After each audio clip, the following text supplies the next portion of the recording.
The Song of the Self-Sufficient, a Russian village saga in the vast untamed expanses of Russia's countryside, far from the clamor of cities and the reach of modern conveniences. A quiet revolution of resilience and simplicity thrives. Tucked away in remote villages, scattered across the endless taiga, steppe, and rolling hills, live families who have chosen a life of self-sufficiency. These are not mere survivors. They are architects of their own destiny, crafting a joyful, independent existence rooted in harmony with nature, community, and tradition. This is their story, a tapestry of hard work, ingenuity, and an unshakable belief in the beauty of a life lived on their own terms. Dawn in Siberia.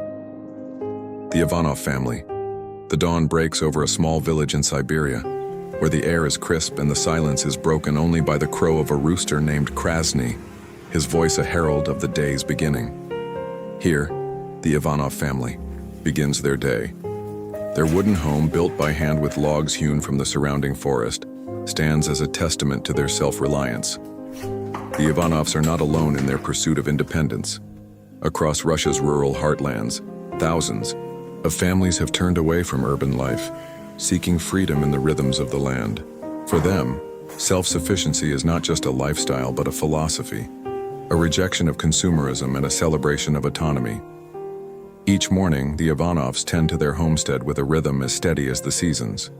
Anna, the matriarch, milks the cows and goats, her hands steady from years of practice.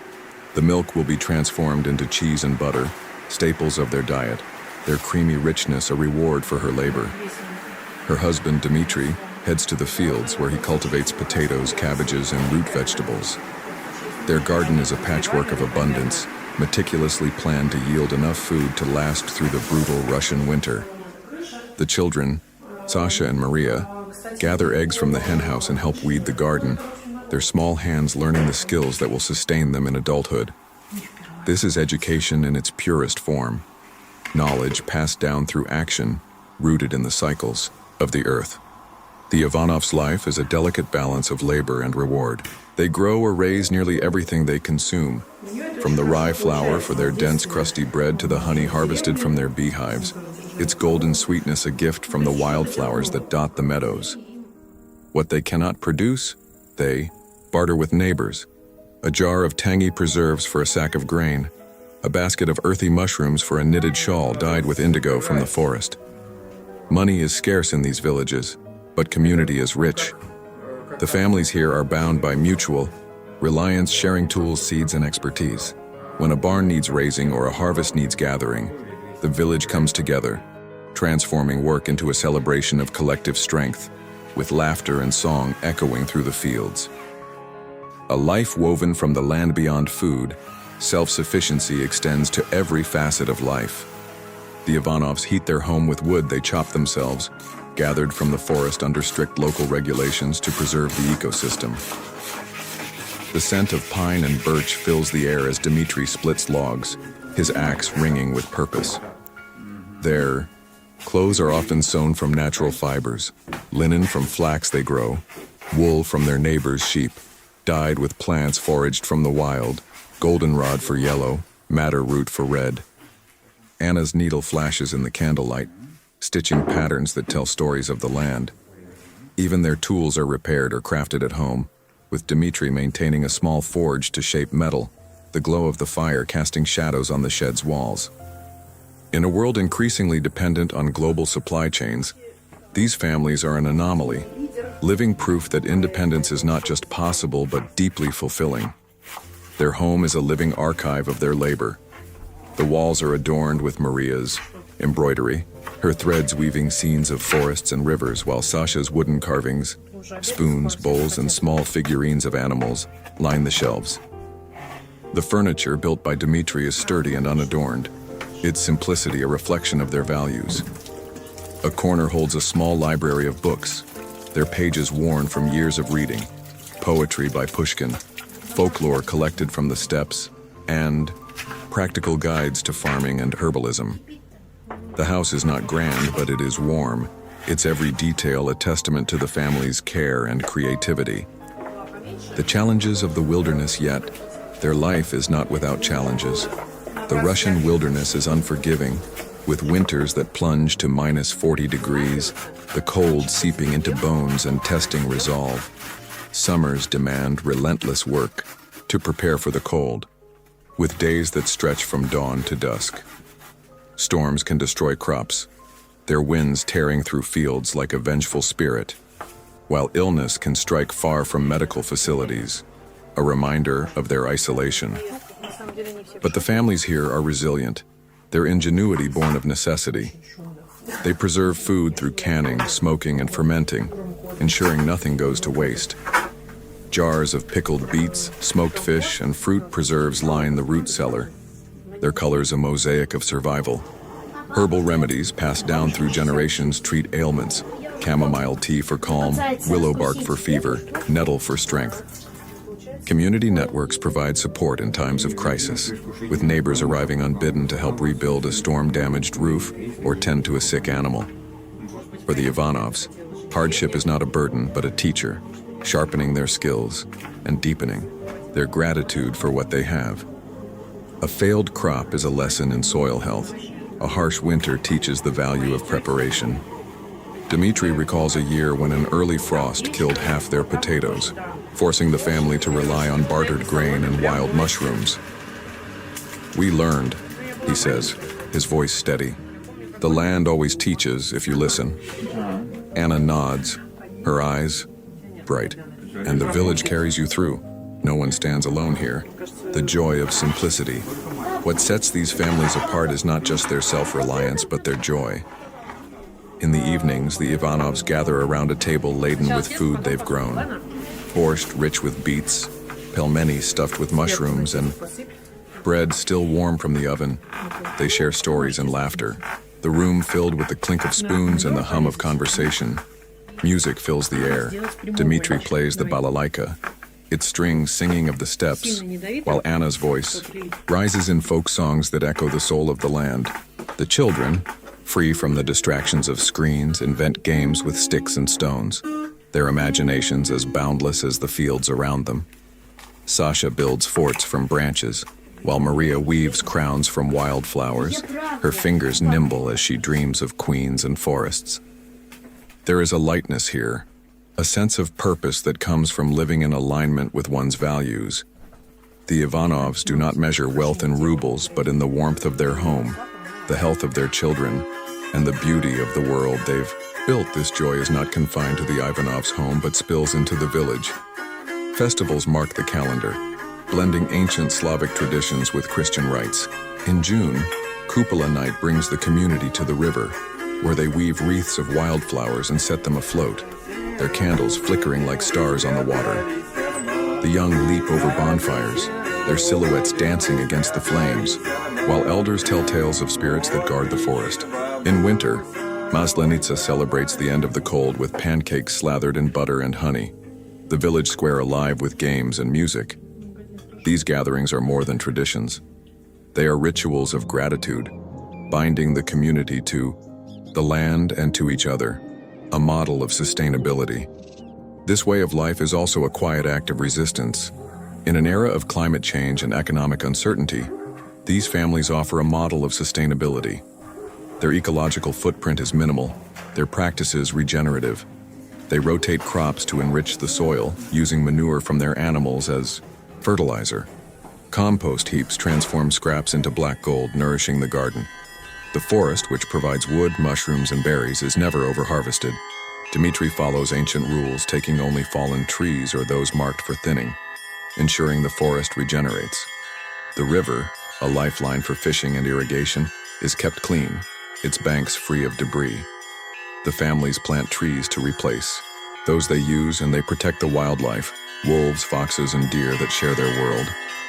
This stewardship is not just practical but spiritual, a recognition that the land is a partner, not a possession. The Ivanovs' animals are as much a part of this cycle as the humans. Their cows, Daisy, Violet, and Rose, provide milk and companionship, their gentle eyes a comfort on hard days. The goats, mischievous and nimble, keep the children entertained, their bleats a chorus in the morning air. The chickens, with their soft clucks, lay eggs daily, each one a small miracle. Dmitri tends to their health with care using Anna's herbal remedies to treat ailments, ensuring they thrive through the seasons. The animals' waste feeds the compost, their grazing keeps the fields clear, and their presence enriches the family's life in ways that cannot be measured. The seasons of life, the seasons turn, and with them, the rhythm of life in the village shifts.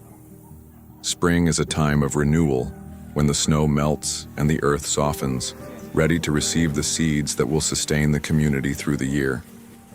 Anna and Dmitri work side by side, planting rows of beets, carrots, and onions, their hands caked with soil.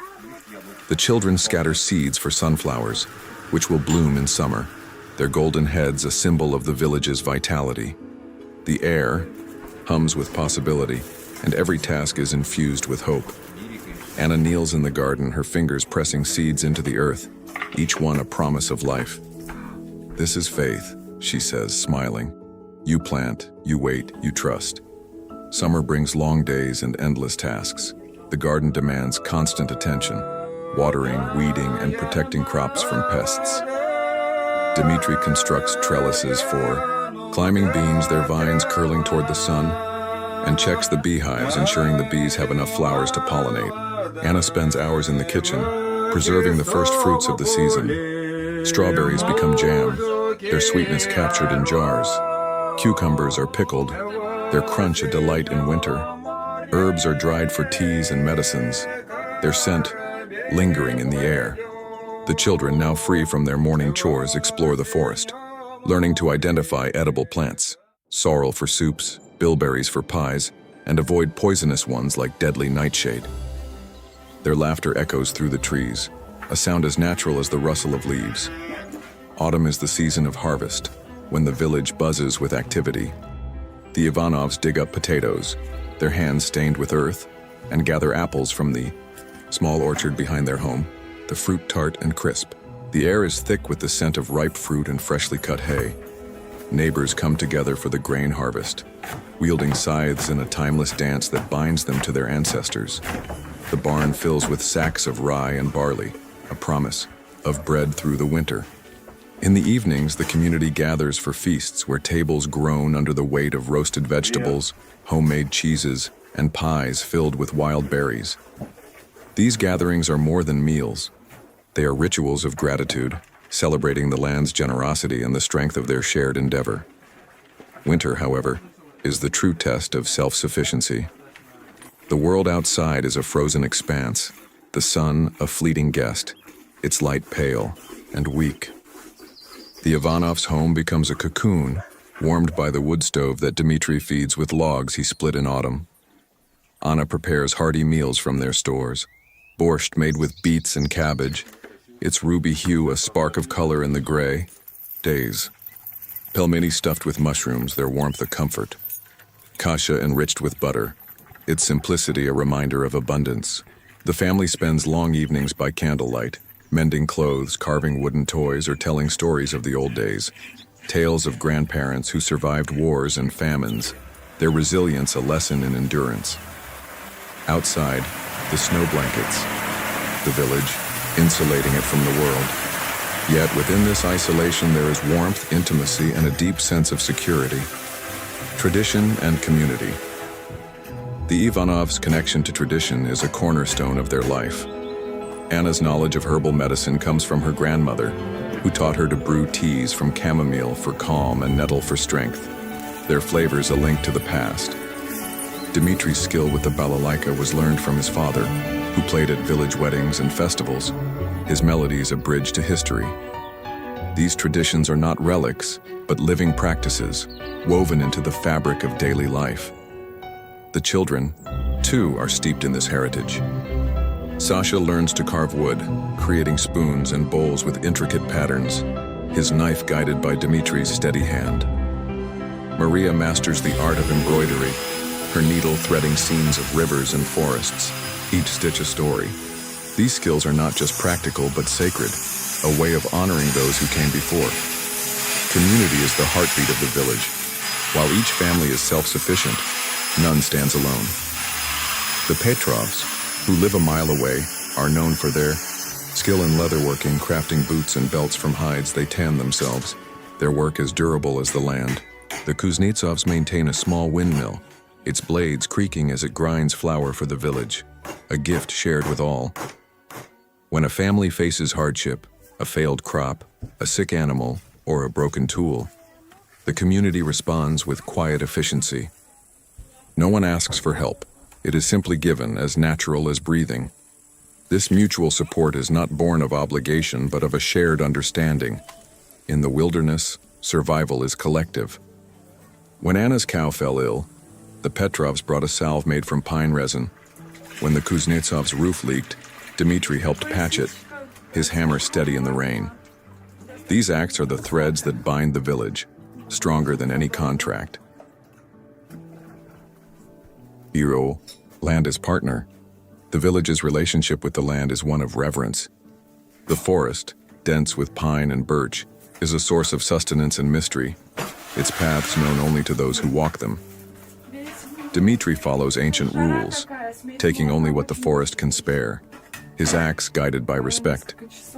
The river, clear and cold, teems with fish, perch and trout that Dmitri catches with nets woven by Anna. Its banks are kept clean, free of debris, a promise to future generations. The fields, golden in summer, are a canvas for the village's labor, their bounty a reward for months of care. The Ivanovs know every inch of this land, its secrets and its gifts, and they teach their children to know it too, ensuring its legacy endures. Sasha learns to read the tracks of deer, Maria to spot the first buds of spring. This knowledge is not just survival, but love, a bond with the earth that sustains them. Education in the village is informal but profound. Sasha and Maria learn mathematics by calculating seed quantities and measuring firewood, their sums scratched in the dirt.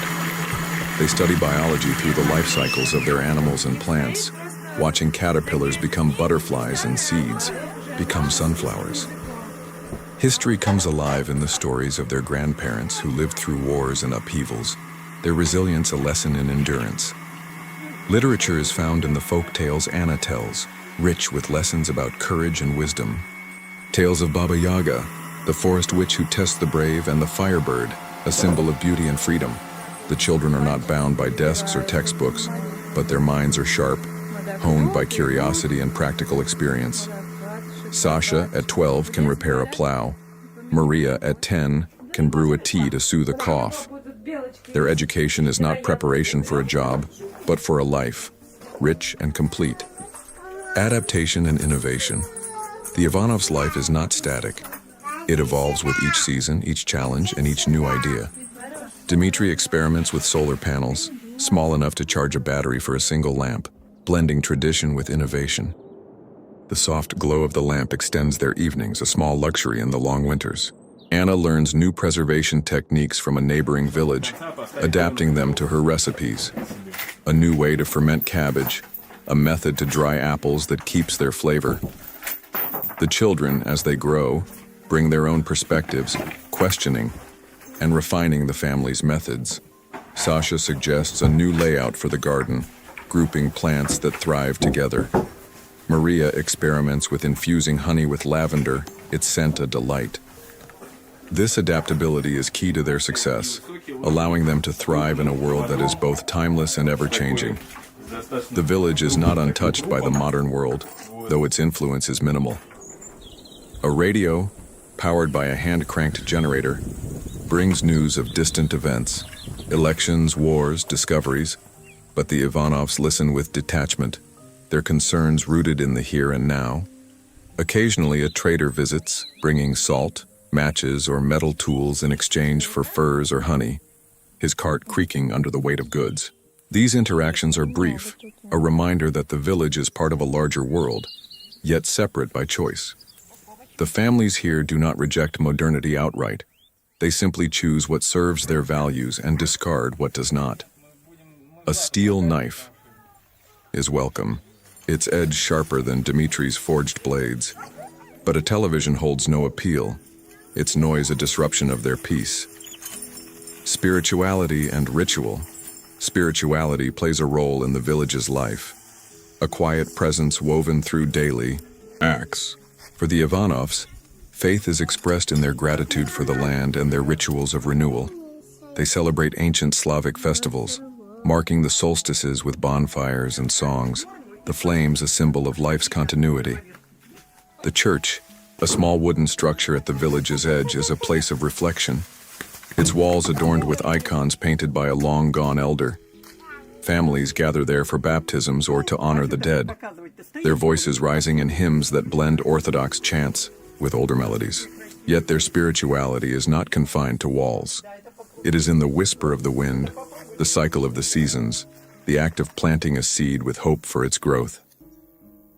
Anna pauses in the garden to give thanks, her words soft. Dmitri carves a small charm for the barn, a protection against storms. These acts are not superstition but connection, a dialogue with the unseen. The children of the village are its future, and their upbringing reflects the community's values. Sasha dreams of building his own home one day, sketching designs in the dirt with a stick, his plans as sturdy as his father's. Maria wants to learn beekeeping, fascinated by the hum of the hives, her hands steady as she watches the bees dance.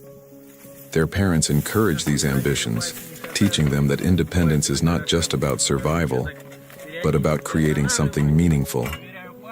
The children grow up with a sense of agency, knowing their choices will shape their lives and the village's legacy. Sasha, now taller and stronger, takes on heavier tasks, plowing fields, chopping wood, his confidence growing with each swing of the axe. Maria begins to experiment with Anna's recipes, adding wild mint to the cheese or infusing honey. With herbs, her innovations a spark of creativity. Challenges and resilience challenges remain, as they always will. Climate change brings unpredictable weather. Summers too dry, winters too mild, rains that come too late or too fiercely. The Ivanovs adapt, digging wells deeper to reach groundwater, planting drought-resistant crops like buckwheat and millet. A dry summer once withered their cabbage, but they replanted with sorrel, its tangy leaves a new staple. Isolation can breed loneliness, especially for the young, who hear whispers of the city's allure, bright lights, easy comforts. Yet most choose to stay, drawn by the freedom and purpose of their life. The village is not a prison but a sanctuary, a place where they can be fully themselves. When Sasha, at 13, spoke of seeing the city, Dmitri listened, then took him to the forest, showing him the tracks of a wolf. "This is your world," he said. "It's enough." Sasha nodded, his doubts eased by the land's quiet call. The village's economy is one of exchange, not currency. When Anna's cow produces more milk than they need, she trades it for wool from the Petrovs' sheep, its softness a gift for winter clothes. When Dmitri fells a tree, he shares the wood with the Kuznetsovs, who repay him with flour, its fine texture a promise of bread. This bartering system is fluid, built on trust and mutual respect. It fosters a sense of equality, where no one is richer or poorer, only different in what they offer.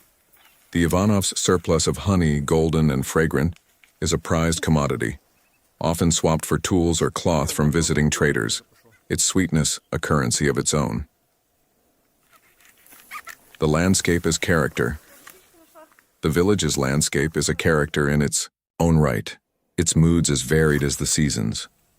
The forest, with its towering pines and whispering birches, is a source of sustenance and mystery, its shadows hiding mushrooms and berries.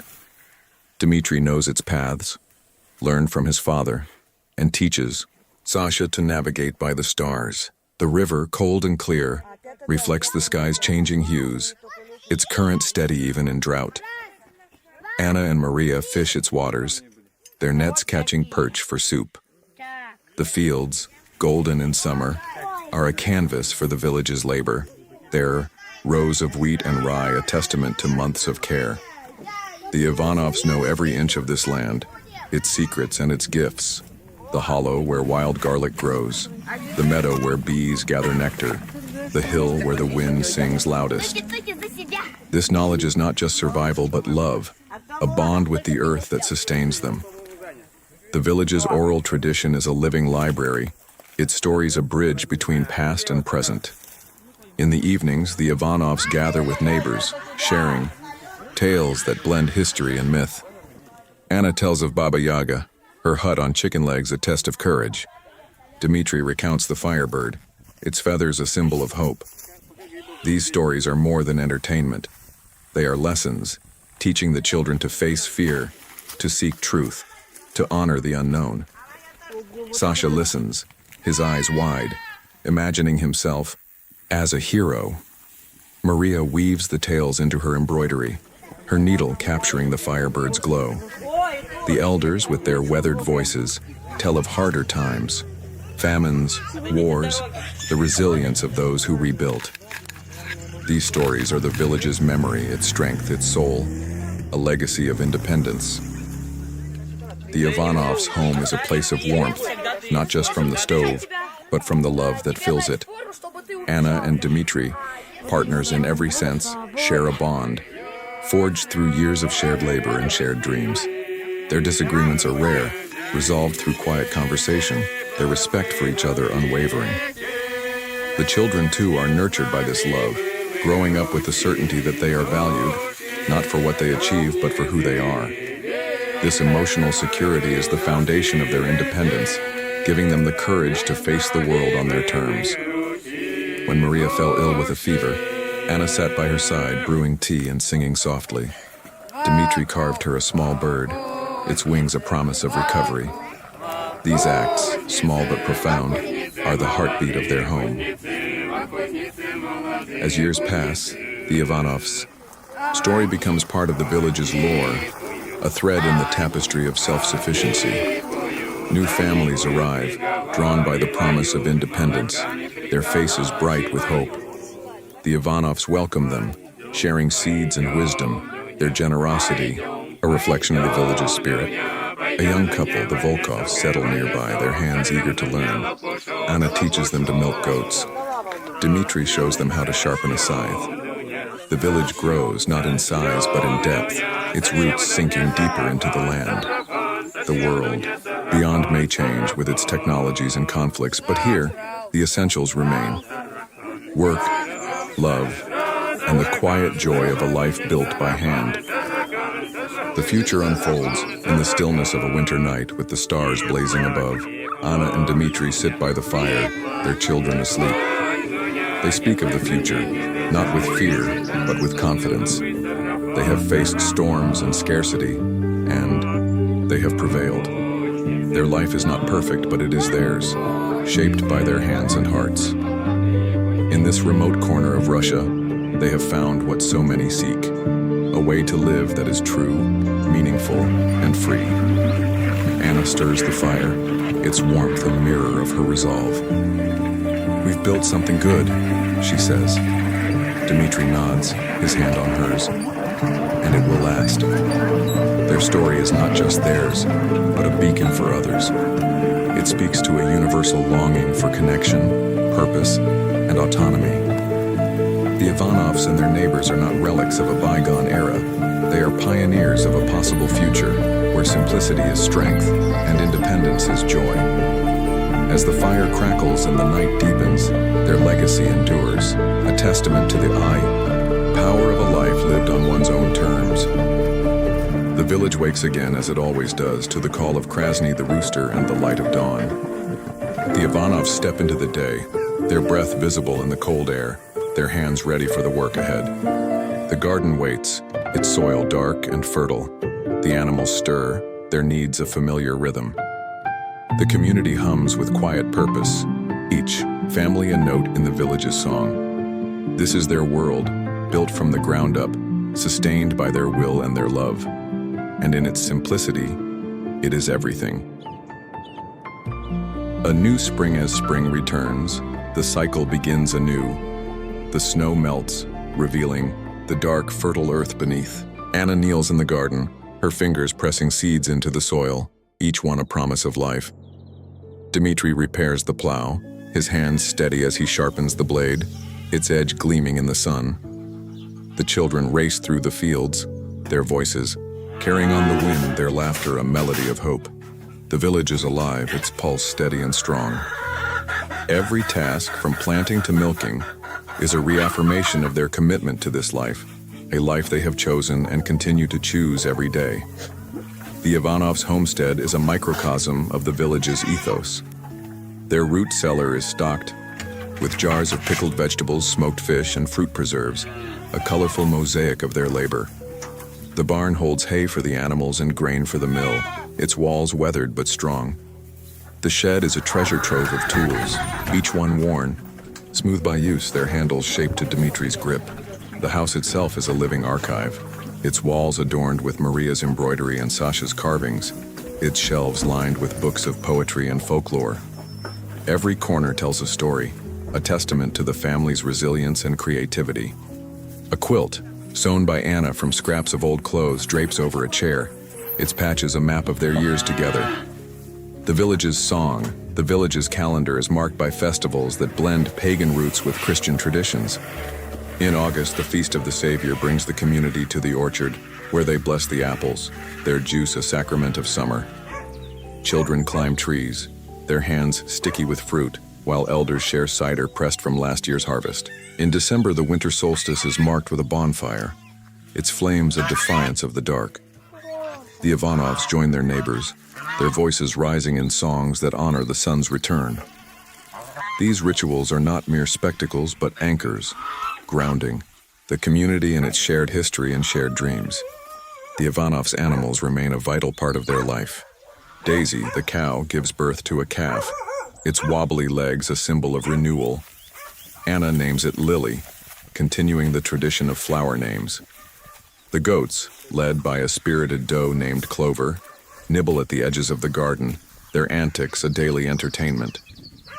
The chickens, led by a proud hen named Zvezda, lay eggs with yolks as bright as the sun. Dmitri builds a new coop, its wood salvaged from a fallen tree, ensuring the flock's safety through the winter. The animals are not just resources, but companions, their presence a reminder of the interconnectedness of all life. The next generation, the children's growth mirrors the village's evolution. Sasha, now 14, takes on more responsibilities, helping Dmitri with the heavier tasks of plowing and chopping wood, his strength a match for his father's. He begins to experiment with building, constructing a small shed for the goats, its roof slanted to shed snow.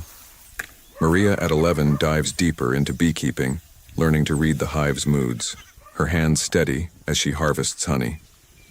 She creates her first batch infused with wild thyme, its flavor a revelation. Their confidence grows not from praise but from the tangible results of their work. They are learning not just skills, but values, patience, perseverance, and the importance of giving back to the land and the community. The village's isolation remains both its challenge and its strength. The nearest town is a day's journey by horse, a distance that keeps the world at bay. Yet this isolation fosters ingenuity.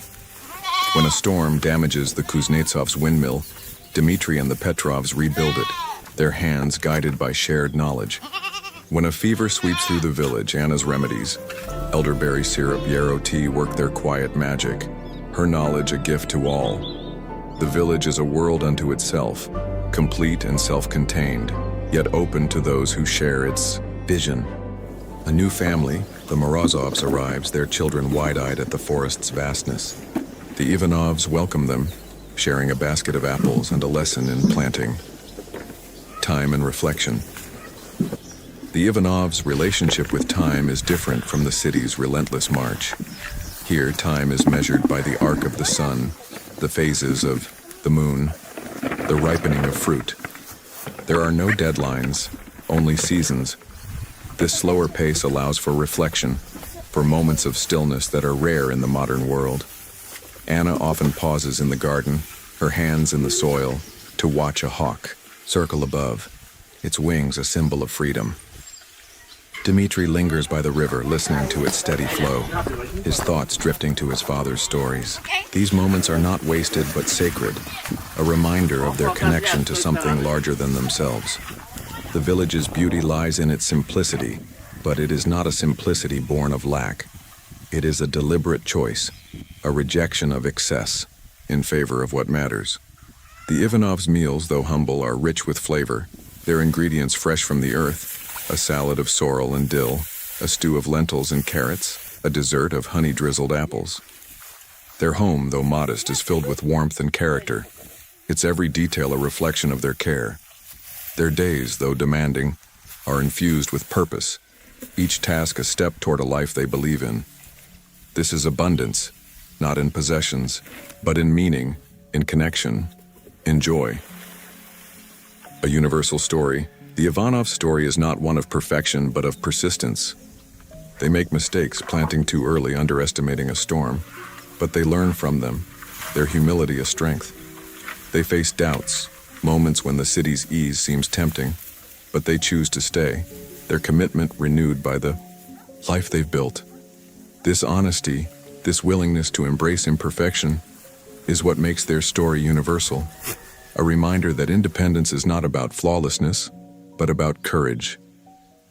As the years unfold, the village remains a haven, a place where time moves gently, where life is shaped by hand and heart.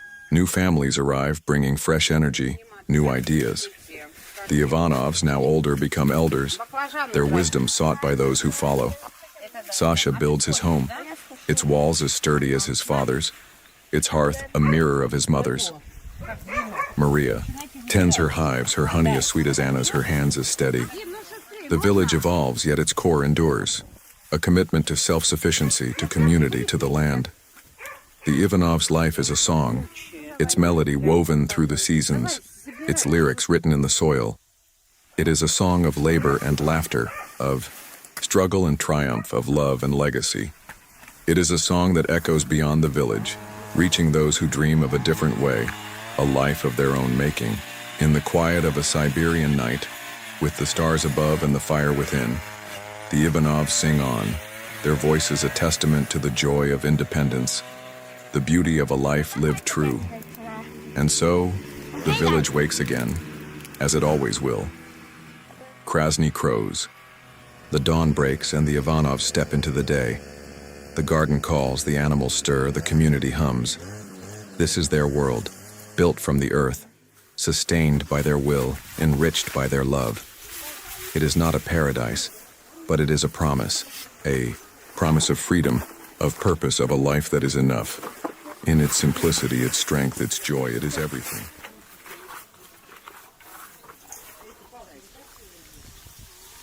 Yeah?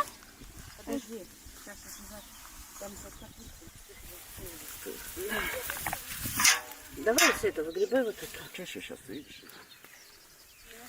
Эля, помогай. А кем? А ты что ешь? Мама вручную. Тут очень много.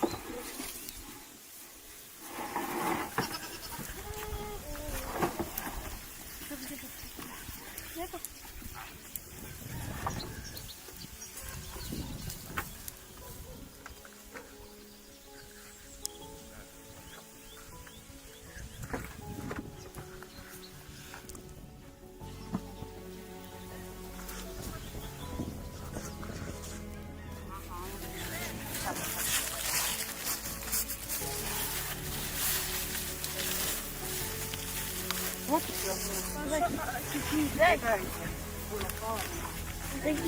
Дай.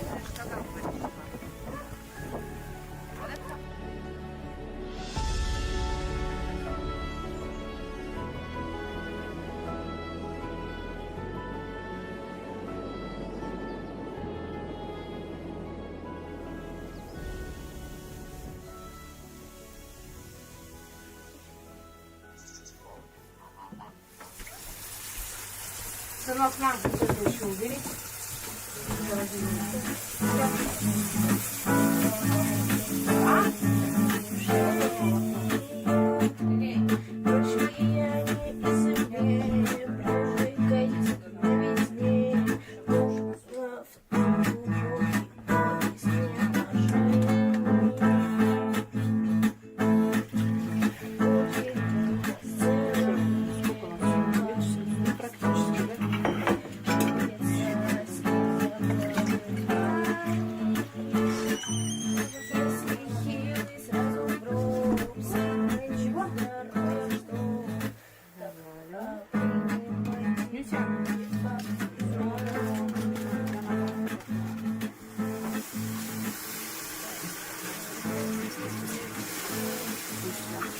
ладно, классно. Заняла? А, ты катался. У тебя все нормально? Точно? Хорошо, если все нормально. Чего мы сладкие? Покатался. Ну ладно, хорошо. Иди полети. Я не знаю, за что. А, это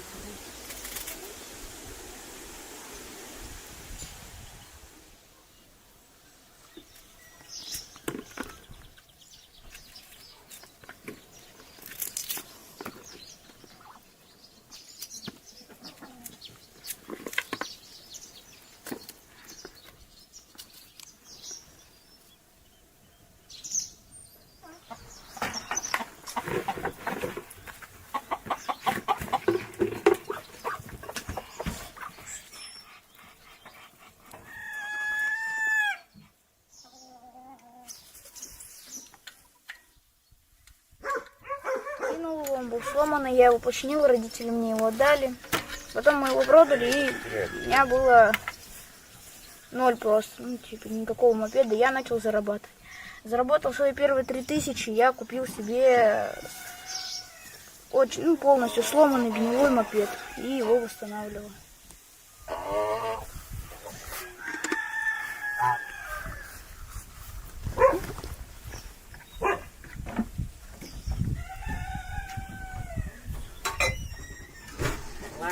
Ведь что ж тебе нравится на все посмотреть? Ну, с Лерой. Так, наедимся с картошечкой.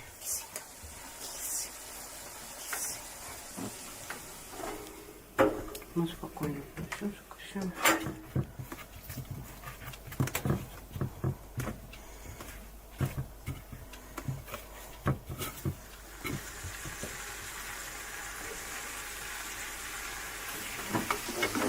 Вот это плохое, а там хорошее.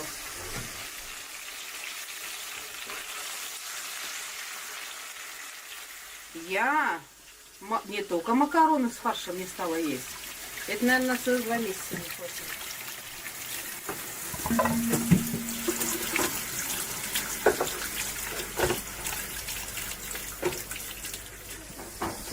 Больше вешать не будет. Ну, Лёш, давай. Дима помидоры перебрала. Гнилых. Да, Дима?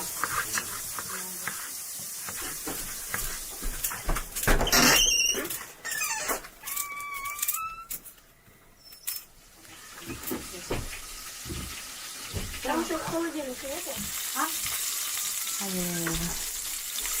Сейчас не вобрать не буду. Угу. Он там уже этот. Много его. Слушай, ну не Дим, вон.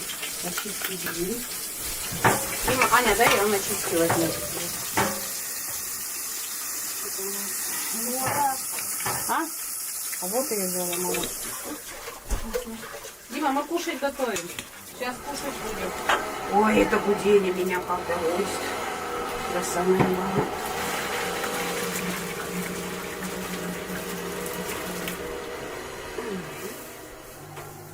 А нет, все.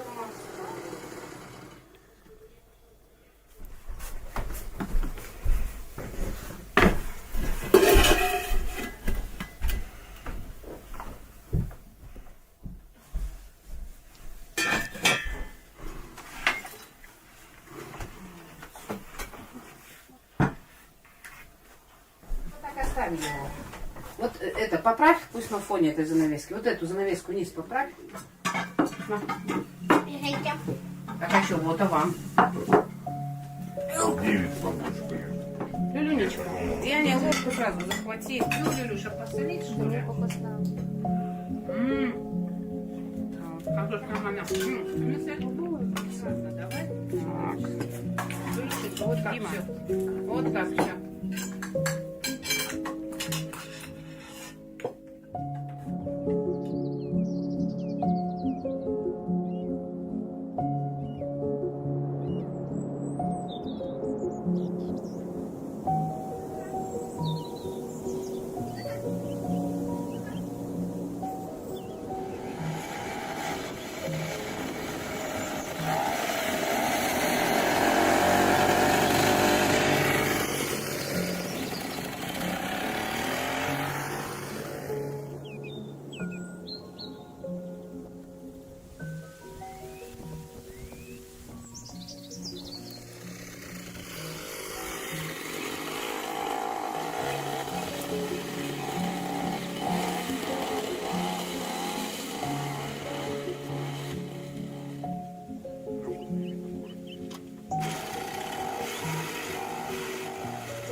сейчас я просто тепло, так я их делаю. 3 штуки, значит, яичек забиваем.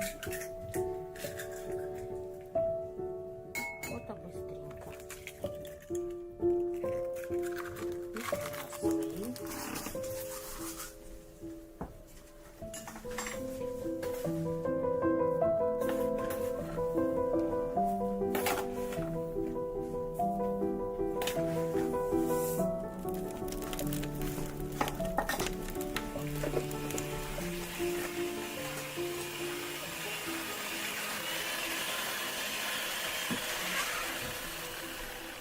Идеально чисто.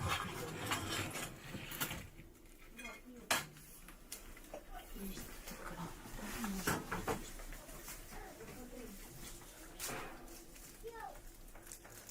Ну,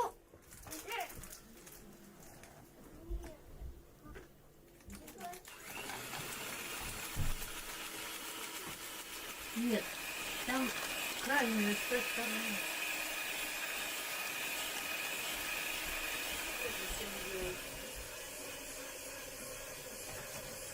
Нет, не до конца доделан.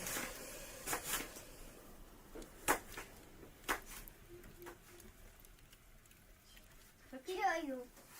Чая пихать. Фото тут не снимайте наш позор. Мне Это хлеб мы сушим.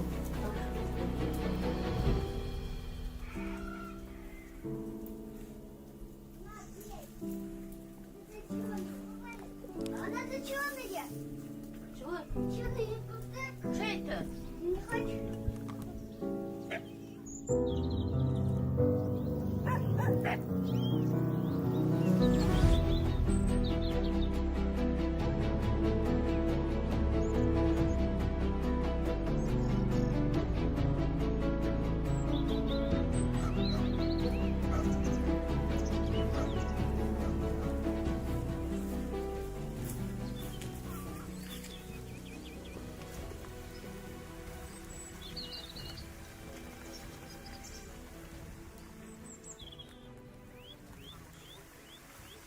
Наборник с ножиком.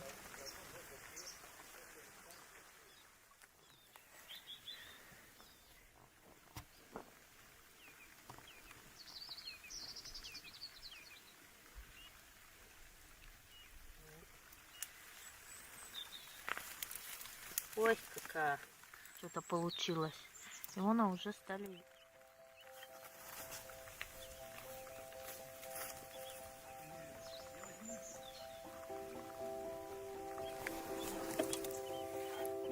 Знаете, это чуть поменьше что-то у вас.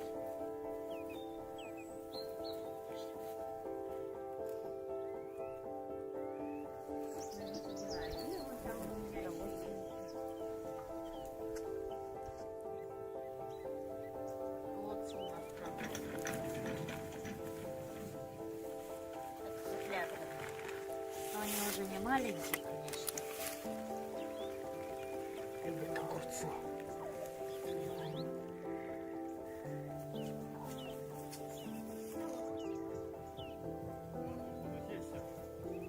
Да, вот я там.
играть.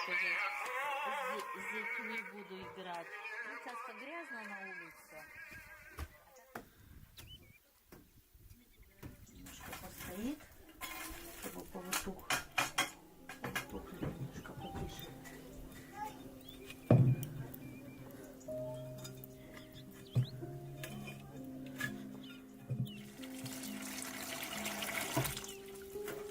Ой, как грязно. Так, все. Ну что, давай закрою, чтобы он пекся.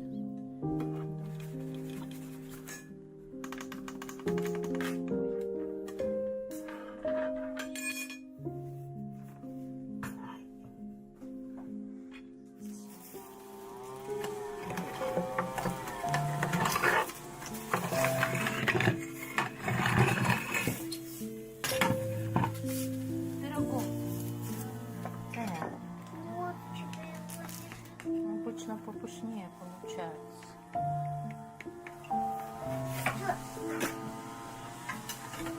Пирожки. Да.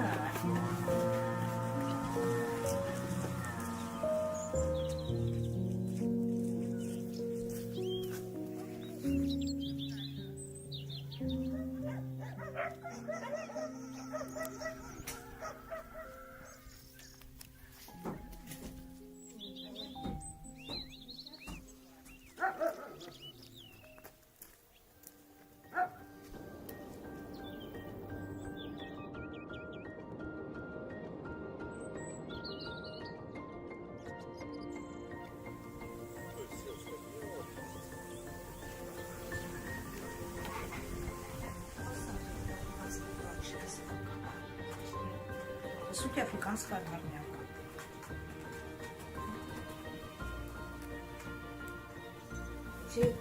Несколько окрасов существует. Белый, маленький кокс, барбер. Я сейчас поставлю тебе.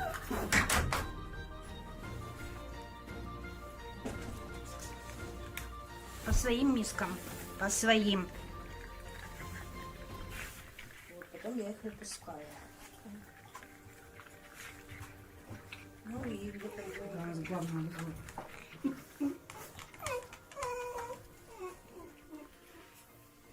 Все.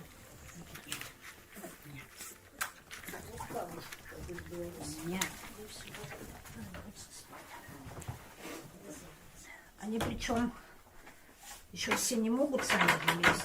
Они, как правило, здесь вот прячутся под этой.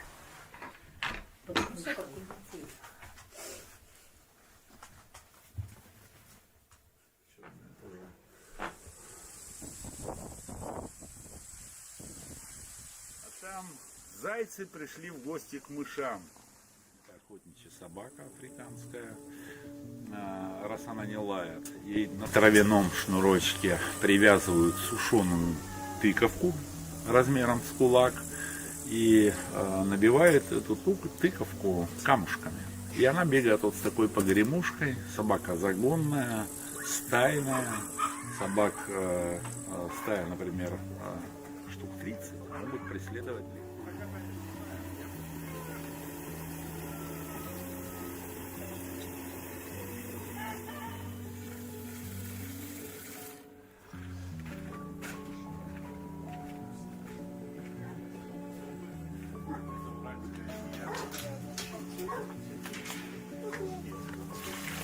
Не пьют воду, но они безумно любят купаться. Садятся в тачку. Деревня была богатая, являлась центром, волостным центром сбора дани. Деревня Большая Сова, Панфиловской волости, Рыбинского уезда Ярославской губернии. Мне понравилось, я живу в такой красивой деревне. Не просто Бесово, да? Бесовщина какая-то, а Большая Сова. Я заказал кузнецу, известному кузнецу с города Мышкина, кованую сову. Вы видели, да, на заборе? Очень хорошая сова, она мне очень нравится, это искусство. Мне очень нравятся кованые вещи, там чувствуется энергетика мастера, вещь такая завораживающая, ну, вечная.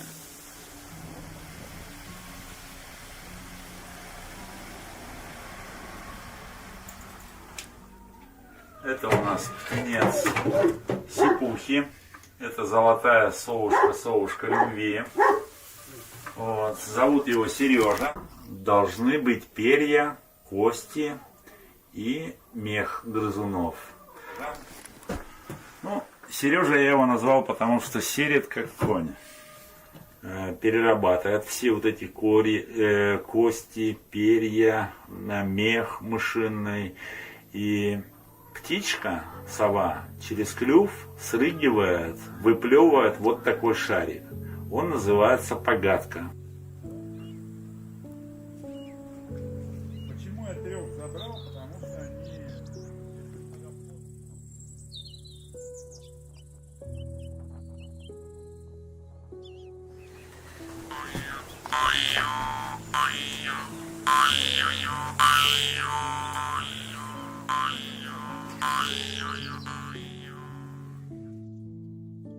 И вот из черного дерева такую трость с совой выбирал для меня. Там, видимо, были варианты с меня сова.